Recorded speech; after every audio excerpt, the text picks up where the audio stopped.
Hey everyone, this is Alpaca and I was wrong about the OM-1. It is actually a very good camera in a lot of areas. I still don't consider it a wow camera, but it's a worthy successor to the EM1 Mark II. I view the Mark III and X as more incremental performance enhancements in terms of my own personal use. This is the problem with spec sheets. It only tells you a part of the story. Where I was expecting something that's revolutionary, we instead got something evolutionary, and that's not entirely a bad thing.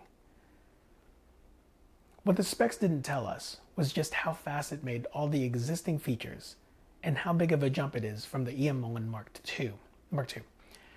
I've had the Mark II since this Mark II since it was released, and honestly, I still get everything I need from it. I have a hard time justifying buying a new camera. The only camera that has ever made me really think about switching is a Panasonic S5, but depending on the pro level lenses, it can get pretty expensive and bulky.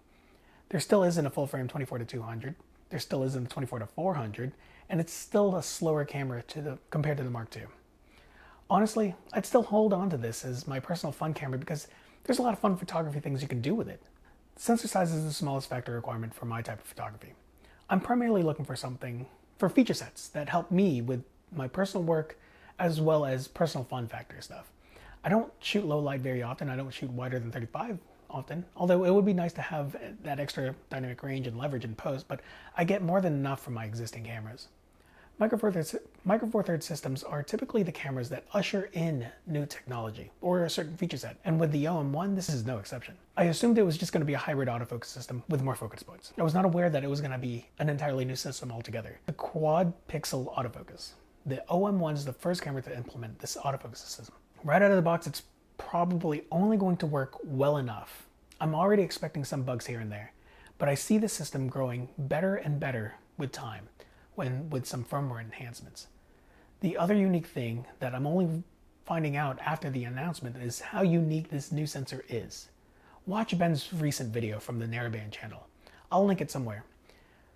From what I understand, this is technically an 80 megapixel sensor trapped in a 20 megapixel sensor wafer. I can't explain the details very well, but basically each pixel has 4 smaller pixels inside. This process makes the image sharper and more detailed than the former 20 megapixel sensor. Again, I'm not really smart enough to understand how this all really works, so go watch his video about his reasons for why the OM-1 is a wow camera. Now the question is, will I be buying this camera? I still don't know yet. I haven't decided. I was going to wait till after the GH6 to make that decision.